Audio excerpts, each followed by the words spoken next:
ஓம் சாந்தி.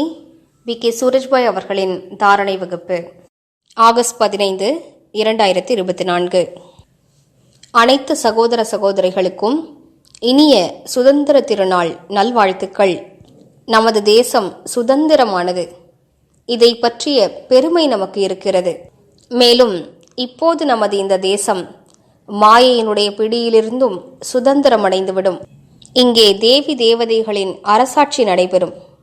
நாலாபுறங்களிலும் சுகம், அமைதி, தூய்மை தன்மை, புண்ணியம் ஆகியவற்றின் அரசாட்சிதான் நடைபெறும். அவ்வாறு வரக்கூடிய காலகட்டத்தை நாம் வரவேற்றுக் கொண்டிருக்கின்றோம். அப்படிப்பட்ட தங்க யுகத்தின் வருகைக்காகவும் உங்களுக்கு பன்மடங்கு வாழ்த்துக்கள். இன்றைய நாளில் நமது சுதந்திர போராட்ட வீரர்களையும் தியாகிகளையும் நாம் நினைவு கூர்கிறோம். அவர்கள் இந்த தேசத்தை சுதந்திரமடைய செய்வதற்காக தனது உடல், மனம், பொருள் அனைத்தையும் தியாகம் செய்தார்கள். ஆனால் தேசத்தை சுதந்திரமடைய செய்தது மட்டும் போதுமானதல்ல. சுதந்திரமடைந்த பின்பு நாம் பல களங்களிலும் அவசியம் முன்னேறி இருக்கிறோம். ஆனால் மனிதத்தன்மை என்பது வீழ்ச்சியடைந்திருக்கிறது. இப்போது நாம் மனிதத்தன்மையை விழிப்படைய செய்ய வேண்டும். கீழ்த்தரமான எண்ணங்களிலிருந்து விடுபட வேண்டும். அதுவும் கூட அடிமைத்தனம் அல்லவா? மாயைக்கு அடிமையாக இருப்பது, காமம், கோபம், பேராசை, பற்றுதல், அகங்காரம் ஆகிய விகாரங்களுக்கு அடிமையாக இருப்பது, இவை மிகப்பெரிய அடிமைத்தனமாகும். இவற்றிலிருந்தும் தன்னைத்தான் விடுவித்துக் கொள்ள வேண்டும். இந்த அடிமைத்தனம் என்பது உண்மையில் மனிதரை கஷ்டப்படுத்துகிறது. எப்போது மனிதர் இந்த விகாரங்களிலிருந்து விடுபட்டு விடுகிறாரோ அவர் மிகுந்த சுகத்தை அனுபவம் செய்கிறார், வெற்றியை நோக்கி முன்னேறுகிறார்.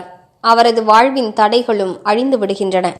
எனவே இப்போது பாரதவாசிகளாகிய நாம் அனைவரும் பாரதத்தை உயர்ந்த தேசமாக ஆக்குவதற்காக உழைக்க வேண்டும். பாரதத்தை கலங்கரை விளக்காக, ஞானத்தின் வள்ளலாக, உலகத்திற்கே குருவாக ஆக்கக்கூடிய பாதையில் நாம் முன்னேற வேண்டும். பாரதம் என்றால் அது வெறும் இந்த பாரத மண் அல்ல. அது ஏதோ ஸ்தூலமான பொருள் அல்ல. பாரதம் என்றாலே பாரதவாசிகள். ஒவ்வொரு பாரதவாசியும் உயர்ந்த நிலையை அடைய வேண்டும். அமைதியால் தனது வாழ்வினை நிரப்பிக் கொள்ள வேண்டும். ஒருவர் மற்றவருக்கு உண்மையான நண்பராகிவிட வேண்டும். அப்போது பாரதத்தின் சித்தாந்தங்களை, பாரதத்தின் நீதிகளை முழு உலகும் பின்பற்றும். மேலும் இவ்வாறு நாம் உலகிற்கே குருவாகி விடுவோம். பாரதத்தின் கொடியை இவ்வுலக வானில் நாம் மீண்டும் பறக்கச் செய்ய வேண்டும். அவசியம் அப்படிப்பட்ட நாள் வரப்போகிறது. சுயம் பகவானே அந்த காரியத்தை செய்து கொண்டிருக்கிறார். எனவே வாருங்கள், நாம் மனோவிகாரங்களிலிருந்து விடுபடுவோம். யார் முழுவதுமாக விடுபட்டு விட்டார்களோ அவர்களுக்கு பன்மடங்கு வாழ்த்துக்கள்.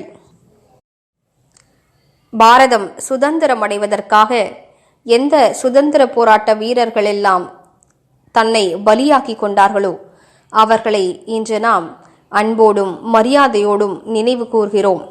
அவர்களுக்கு தலை வணங்குகிறோம். அவர்களது தியாகத்திற்கும் தலை வணங்குகிறோம்.